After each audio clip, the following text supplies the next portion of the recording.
Então, o Evangelho de João, capítulo 1, diz assim: no princípio era aquele que é a palavra. Então, eu estou lendo na Nova Versão Internacional. No princípio era aquele que é a palavra, ou no princípio era o verbo, ou no princípio era o logos. Ele estava com Deus, e era Deus. Ele estava com Deus no princípio. Todas as coisas foram feitas por intermédio dele, e sem ele nada do que existe teria sido feito. Ou todas as coisas foram feitas por ele, e sem ele nada do que foi feito se fez. Nele estava a vida, e a vida era a luz dos homens. A luz brilha nas trevas, e as trevas não a derrotaram. Surgiu um homem enviado por Deus chamado João. Não esse João aqui que escreveu o evangelho que nós estamos lendo. Esse João que surgiu enviado por Deus é João Batista. Ele, João Batista, veio como testemunha para testificar acerca da luz, a fim de que por meio dele todos os homens crescem. Ele próprio não era a luz, mas veio como testemunha da luz. Estava chegando ao mundo a verdadeira luz que ilumina todos os homens. Aquele que é a palavra, aquele que é o verbo, o logos, estava no mundo, e o mundo foi feito por intermédio dele, mas o mundo não o reconheceu. Veio para o que era seu, mas os seus não o receberam. Contudo, aos que o receberam, aos que creram em seu nome, deu-lhes o direito de se tornarem filhos de Deus. Ou na sua tradução deve estar, deu-lhes o poder de se tornarem filhos de Deus. Porque a palavra que o João usou aqui, a palavra grega que João usou, foi exousia, que pode ser traduzida por poder, pode ser traduzida por direito, pode ser traduzida por autoridade. Por exemplo, tem gente que tem autoridade, mas não tem direito. Exerce uma autoridade ilegítima. Tem gente que tem direito, mas está privado de exercer a autoridade que tem. Tem gente que tem poder, mas não tem autoridade. Tem gente que tem autoridade, mas não tem poder. Tem gente que tem direito, mas não tem poder. Tem gente que tem poder, mas não tem direito. Dá para entender? Então, exousia é a mistura disso tudo. Poder, direito e autoridade.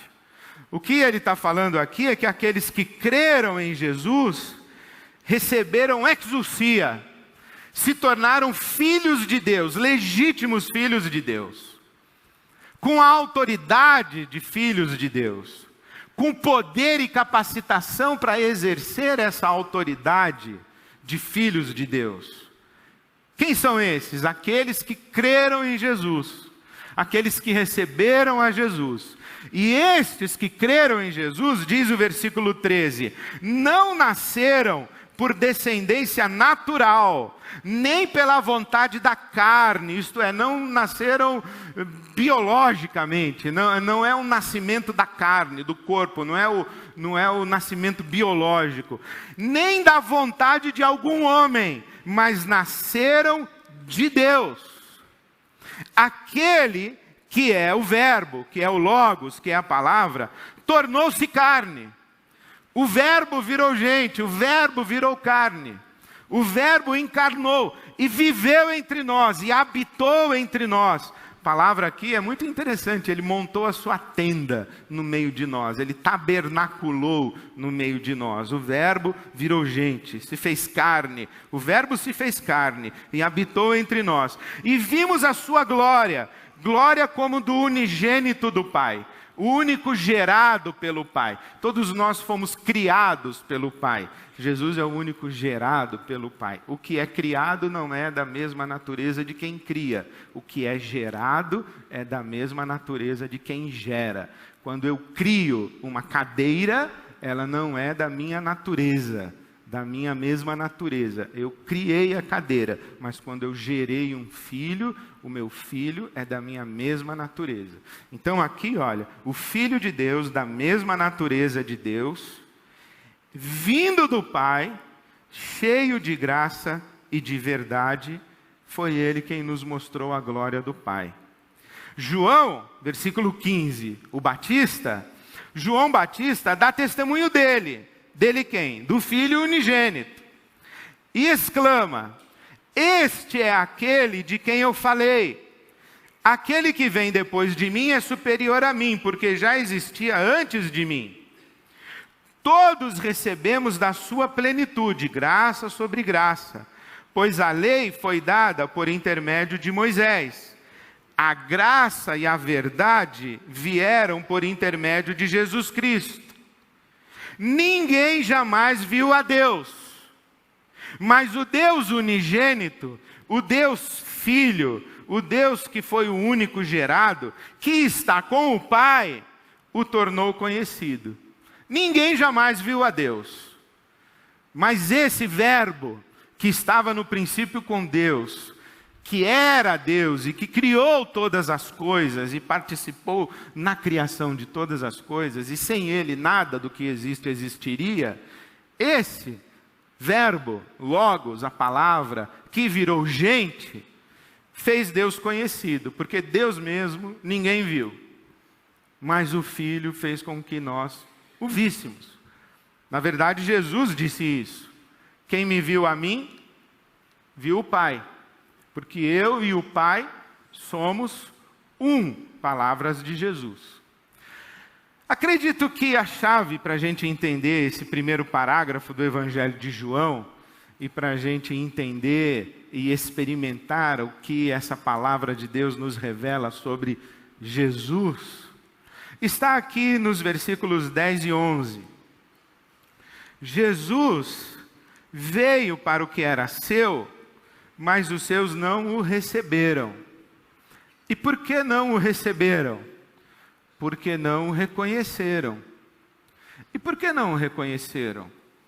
Porque tinham a respeito dele uma ideia, que quando ele veio, ele não correspondeu a tal ideia.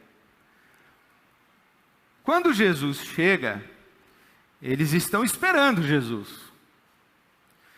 Mas quando Jesus chega e eles olham para Jesus, Jesus não se parece com nada que eles tinham em suas ideias a respeito de Jesus. Aliás, Jesus quem? Jesus Cristo, versículo 17. Jesus Cristo. A lei foi dada por intermédio de Moisés. A graça e a verdade vieram por intermédio de Jesus Cristo. Só que Cristo não é nome. Cristo é título. Cristo é um título. O certo é Jesus, vírgula, o Cristo. Jesus, vírgula, o Cristo. Cristo é a expressão grega para o hebraico Messias. Jesus, vírgula, o Messias. Jesus, vírgula, o Cristo. Aí para nós ficou Jesus Cristo. Parece que é o nome dele, mas não é, o nome dele é Jesus. Cristo é o título dele. Cristo em grego, Messias em hebraico. Jesus o Messias. Yeshua HaMashiach. Jesus o Messias. Jesus o Cristo. E essa gente aqui esperava mesmo o seu Messias. Porque toda a história de Israel é construída na esperança do Messias. Desde lá do Gênesis capítulo 3, o versículo 15, quando Deus diz assim que um descendente da mulher vai esmagar a cabeça da serpente, ali, esse texto, Gênesis 3,15, é chamado o proto-evangelho, o primeiro evangelho. Ali, quando se diz que aparecerá um descendente da mulher que vai esmagar a cabeça da serpente, começa-se a esperar em Israel esse descendente da mulher. E a identidade desse descendente da mulher vai sendo construída. Cristo, Messias, quer dizer escolhido, ungido, aquele que receberá de Deus a exousia, poder, autoridade, legitimidade, aquele que vai se colocar diante dos homens e vai dizer assim: eu sou filho de Deus. E quando disser isso, estará falando a verdade a respeito de si mesmo, terá a autoridade de filho de Deus, terá poder para exercer a sua autoridade como filho de Deus, e será legítimo que ande pela terra dizendo: eu sou filho de Deus. Eu e o meu Pai somos um. Eu tenho autoridade sobre tudo. E eu tenho poder para fazer valer a minha autoridade. Por exemplo, nós aqui temos autoridade sobre toda a criação, porque Deus nos-la concedeu. Em Gênesis diz que nós fomos criados à imagem e semelhança de Deus, não é?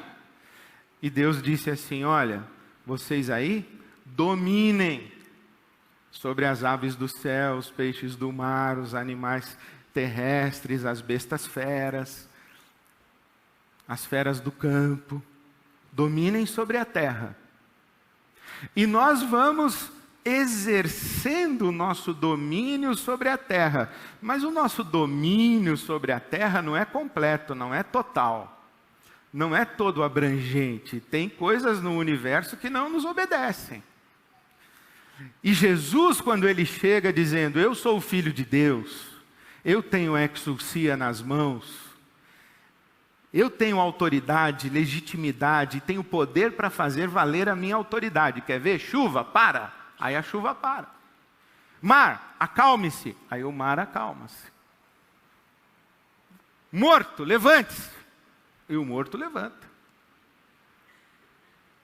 Ele diz à enfermidade: retroceda, e ela vai embora. Ele diz aos espíritos imundos: saiam, e eles saem. E esse Filho de Deus que é Jesus vai mostrando a sua exousia, a sua autoridade, a sua legitimidade, a sua capacidade, o seu poder que recebeu do Pai. Mas não era isso que aqueles homens esperavam. O que eles esperavam? Eles esperavam uma espécie assim de rei Davi. O rei que faz com que o povo de Israel e a nação de Israel seja uma grande potência política, uma nação invejada por todas as nações, uma nação admirada por todas as nações, uma nação abençoada e abençoadora de todas as outras nações. Era Israel, uma nação rica, próspera. Eles esperavam um Messias que fosse uma autoridade política e que fizesse Roma virar pó. Porque agora Israel não vive o esplendor dos tempos do rei Davi e de Salomão, seu filho. Israel agora é pobre, é uma colônia romana.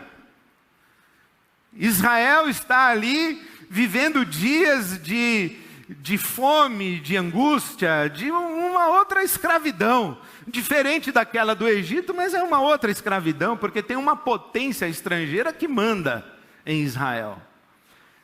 Herodes, o rei, obedece o imperador romano, não obedece a Deus. Os sacerdotes de Israel, todos eles comem na mão do rei, estão vendidos. E esse povo tem a esperança do Messias, tem a esperança de que vai chegar aquele novo rei, e o rei, a exemplo do rei Davi, vai conduzir Israel aos seus dias de glória novamente. Tanto que quando Jesus entra em Jerusalém, como ele entra aclamado: Hosana, Louvores, glórias, aleluias, honras, a quem? Ao filho de Davi. Hosanas ao filho de Davi. Aí está o nosso rei. Como é que Jesus é crucificado? Qual o crime cometido por Jesus? Qual é a indicação na cruz de Jesus? O rei dos judeus. Só que essa é uma indicação de um crime, e essa indicação do crime é vexatória, é escarnecedora. Olha o rei de vocês. Entra aqui montado num jumentinho. O rei de vocês não estudou em Harvard, não estudou em Stanford, não estudou em Oxford. O rei de vocês veio de Nazaré, presta atenção. O rei de vocês é pobre. O rei de vocês, nós pegamos o rei de vocês, cuspimos na cara dele, batemos na cara dele, açoitamos o rei de vocês a noite inteira. E sabe o que ele fez? Nada. Ele ficou calado, mudo. Nós crucificamos o rei de vocês. Olha o rei de vocês.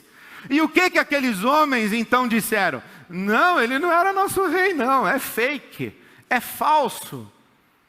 Não era o que nós esperávamos, não era esse aí não. O nosso rei ainda está por vir. O nosso rei ainda virá. E até hoje há quem esteja esperando o Messias. E nós cremos que Jesus de Nazaré, aquele da manjedoura, aquele que foi crucificado, ressuscitou ao terceiro dia, e ele é sim o que recebeu do Pai Celestial, exousia, poder, autoridade, capacidade, legitimidade, é o autêntico Filho de Deus. Não, mas nós não estamos esperando um Filho de Deus, nós estamos esperando um rei, um libertador político, que nos transforme de novo numa nação poderosa e gloriosa, que nem nos tempos do rei Davi, você está entendendo?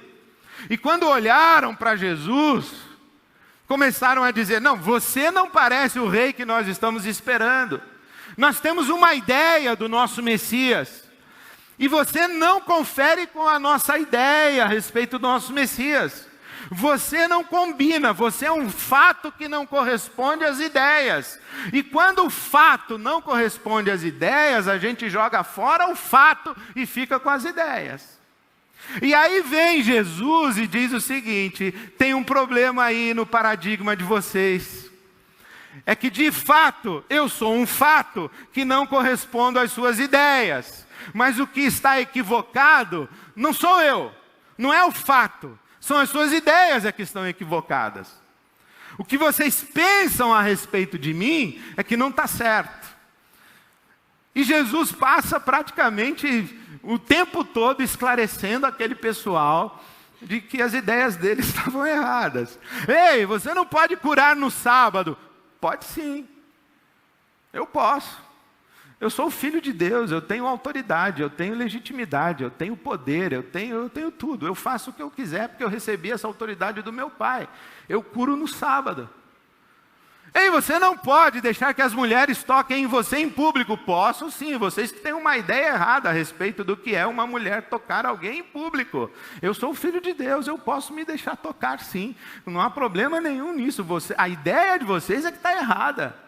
Ei, você não pode abraçar os leprosos. Posso sim. Ei, você não pode estragar a nossa festa aqui no Templo de Jerusalém. Posso sim, vocês estão fazendo a festa errada no Templo de Jerusalém.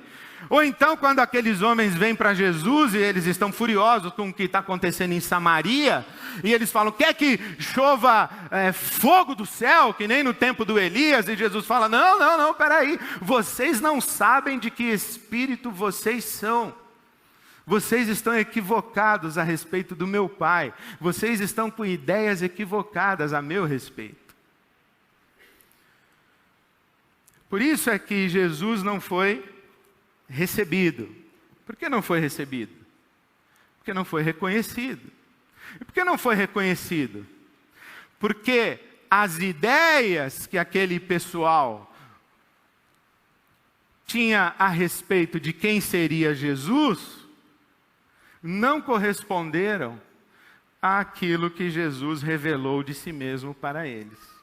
Falou assim: olha, o Messias que vocês estão esperando, chegou, eu. E eles olharam para as ideias, olharam para Jesus, olharam para as ideias e falaram: não, você não se parece nada com as ideias que nós temos a seu respeito. Você é falso.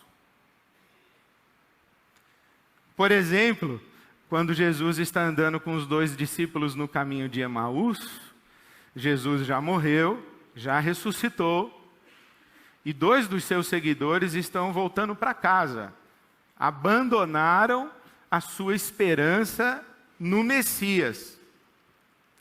Provavelmente estavam indo para casa dizendo assim um para o outro: nós seguimos o cara errado. Ele não era o Messias.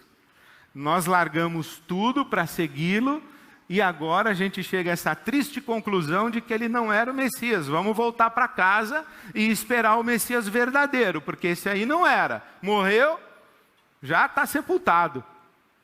E aí a Bíblia vai contar que Jesus se coloca ressuscitado, ressurreto, andando com eles. E eles não conseguem ver que é Jesus. Por quê? Porque tem ideias que não correspondem a Jesus. E por que não conseguem receber a Jesus? Porque não o reconhecem. E por que não reconhecem a Jesus? Porque Jesus não confere com as suas ideias a respeito dele. E o que Jesus tem que fazer? Corrigir todas as ideias, aí eles vão entendendo, e quando olham para Jesus: é você? Falou: oh, vocês são lerdo mesmo para entender, para perceber, para...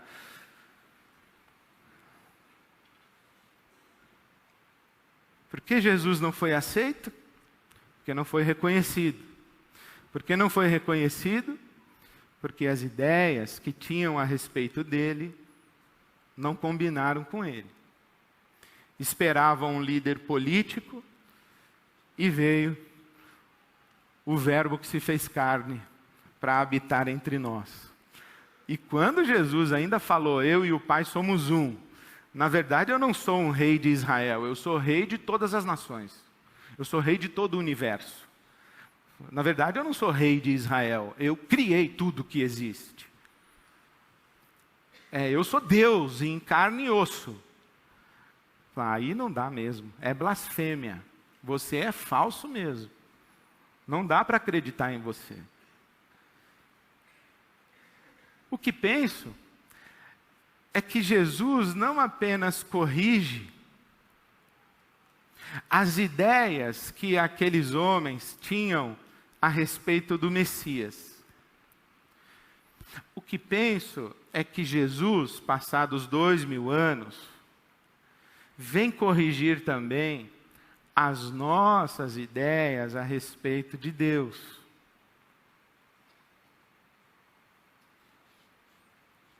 Vou repetir. Jesus não corrige apenas as ideias que o povo de Israel tinha a respeito do seu Messias. Jesus corrige também as ideias que nós temos a respeito de Deus. Porque nós temos muitas ideias a respeito de Deus. O Fernando Pessoa disse assim: Deus não é uma ideia minha. A minha ideia de Deus é que é uma ideia minha. Deus não é uma ideia minha. Deus é Deus. Agora, a minha ideia de Deus é que é a ideia minha. E o grande perigo que nós corremos, o grande risco que nós temos na nossa caminhada espiritual, é que também nós vamos nos relacionando com as nossas ideias a respeito de Deus, e nós não nos relacionamos com Deus. Nós nos relacionamos com as nossas ideias a respeito de Deus. E nós que somos ocidentais, nós que somos filhos da cultura europeia, nós que somos filhos do iluminismo, dessa cultura ocidental racional, essa cultura da lógica intelectual, essa cultura do conceito. Nós somos da cultura do conceito. Nós gostamos de ideias. E nós falamos a respeito de Deus e debatemos a respeito de Deus ideias. E não há nada de errado nisso, porque aqui no capítulo 1 do Evangelho de João, aliás, eu não sei quanto tempo eu vou ter que ficar aqui meditando nesse primeiro parágrafo até o versículo 18, que eu estou muito curioso com esse texto aqui. Acho que eu vou ler mais vezes, estudar mais. Porque tem vários conceitos. Verbo, logos. Versículo 4. Nele estava a vida. Ele era a luz. Versículo 14. Nele vimos a glória. Nele conhecemos a graça. Nele recebemos revelação da verdade.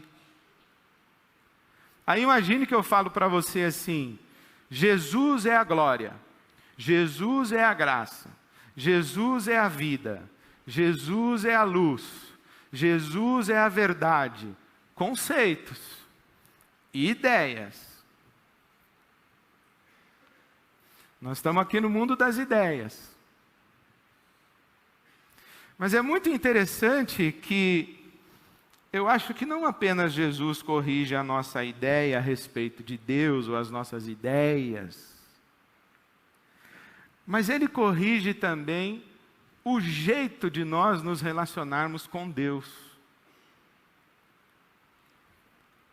Porque Jesus, Ele tira Deus do mundo das ideias.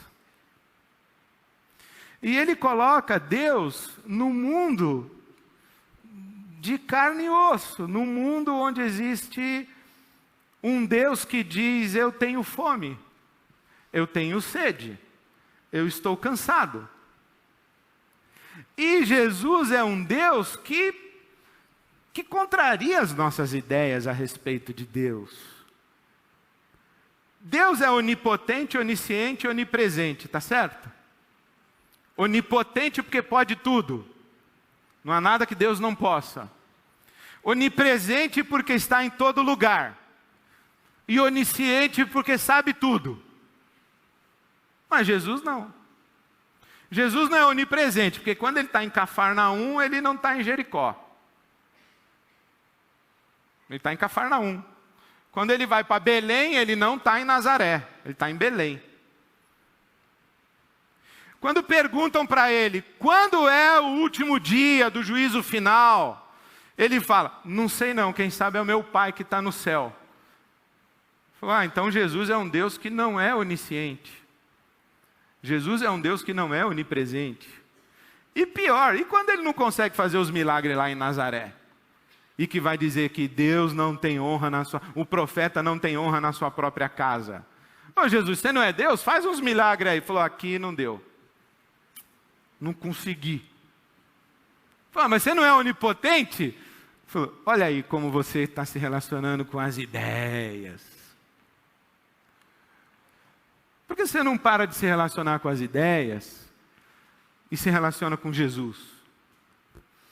E por que você não para de responder quem é Jesus falando das ideias a respeito de Jesus e fala que Jesus é aquele que abraçava leproso, comia com pecador, dava atenção para a criança, se importava com o luto da viúva. Jesus era aquele que se importava com a fome das pessoas. Por que você não fala que Jesus é aquele que perdoava, que intercedia pedindo a Deus por aqueles que o perseguiam? Quem é Jesus? Jesus é aquele que tira Deus do mundo das ideias e coloca Deus no mundo das relações. Aqui, com a gente. Em Jesus, o Deus que ninguém jamais viu, porque, como diz a Bíblia Sagrada, habita em luz inacessível. Em Jesus, o Deus que habita em luz inacessível e ninguém jamais viu, porque se você quiser olhar muito para um Deus que habita em luz inacessível, você vai ficar cego. Você não vai ver Deus, você vai ficar cego. Então Jesus é aquele que tira Deus do mundo das ideias e coloca Deus aqui embaixo, no mundo das relações.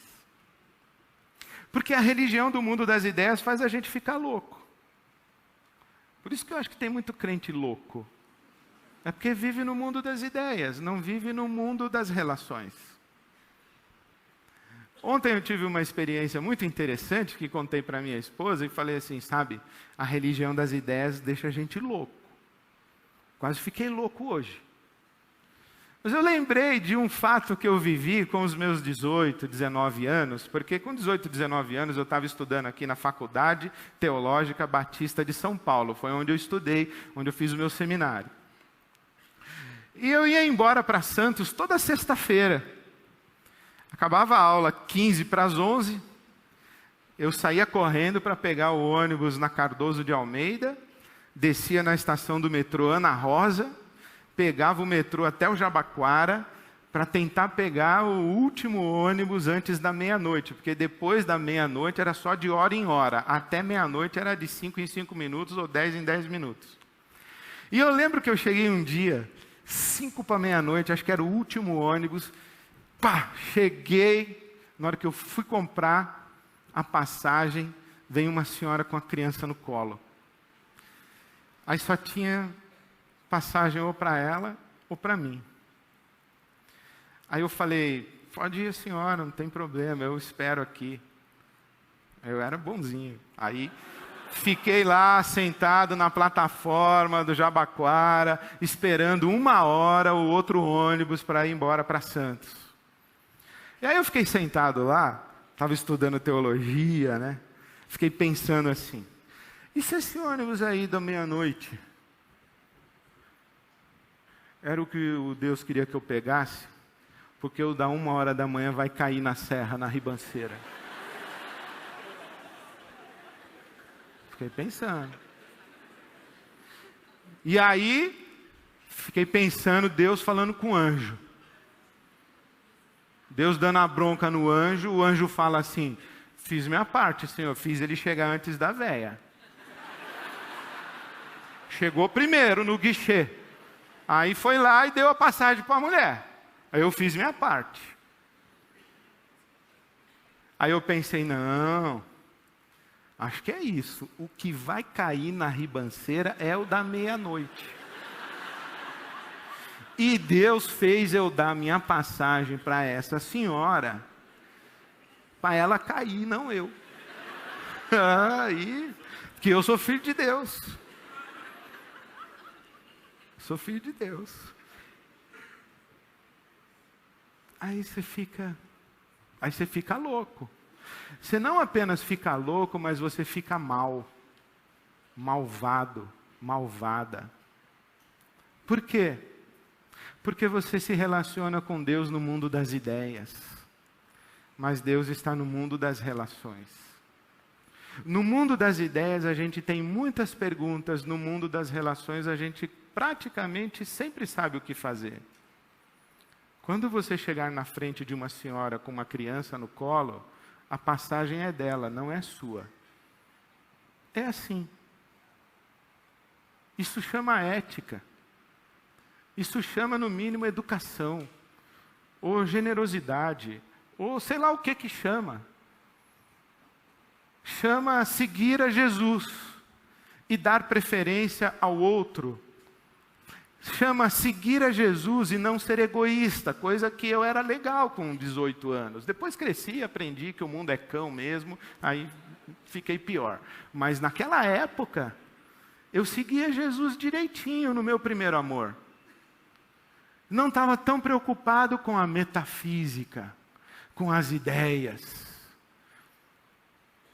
E agora, passado tanto tempo, em que eu fiquei tão preocupado com as minhas ideias a respeito de Deus, eu volto a ler a Escritura e ouvir: ô Ed, ninguém jamais viu a Deus não, meu filho. Foi Jesus que fez ele conhecido, então presta atenção em Jesus. Não fica aí no mundo das ideias, porque Deus não está no mundo das ideias. Deus está aqui, nas nossas relações, porque Jesus tirou Deus do mundo das ideias e trouxe Deus para cá, aqui embaixo. Como é que nós vamos viver isso na prática essa semana? Eu tenho uma proposta para fazer para você. Porque Deus, Ele sempre diz assim: olha, você está me procurando? Então não fique me olhando aí no mundo das ideias. Entre no mundo das pessoas e deixe que as pessoas entrem no seu mundo. Entre no mundo das relações, isto é, entre no caminho de Jesus. E qual é o caminho de Jesus? Como é que a gente aprende de Deus e faz a experiência de Deus? É no caminho de Jesus. E qual é o caminho de Jesus? É o caminho do... Se fosse prova para o céu, você estava lascado. Falou, ó, tem que completar. O caminho de Jesus é o caminho do... pontinho, pontinho, pontinho. É o caminho do amor. E o caminho do amor não é o caminho de quem é mais inteligente. Não é o caminho de quem escreveu a melhor doutrina. Não é o caminho de quem tem a melhor ideia. O caminho do amor é o caminho das relações. É o caminho do serviço. É o caminho da prática da convivência humana. Porque esse é o caminho de Jesus. Foi assim que Jesus revelou o Pai. Lidando com pessoas, o tempo inteiro lidando com as pessoas e não com as ideias. Quem lidava com as ideias eram os saduceus, os fariseus, os camaradas que vinham lá fazer pergunta para Jesus com pegadinha. Jesus lidava com as pessoas. Então eu tenho uma proposta para fazer para você. Está procurando Deus? Vai encontrar uma pessoa. Que pessoa? Aquela que você precisa perdoar. Ou aquela que você precisa pedir perdão. Essa semana. Você não vai dizer isso para ela. Ó, eu vim aqui te pedir perdão porque eu estou querendo encontrar Deus. Mas é isso que você vai fazer.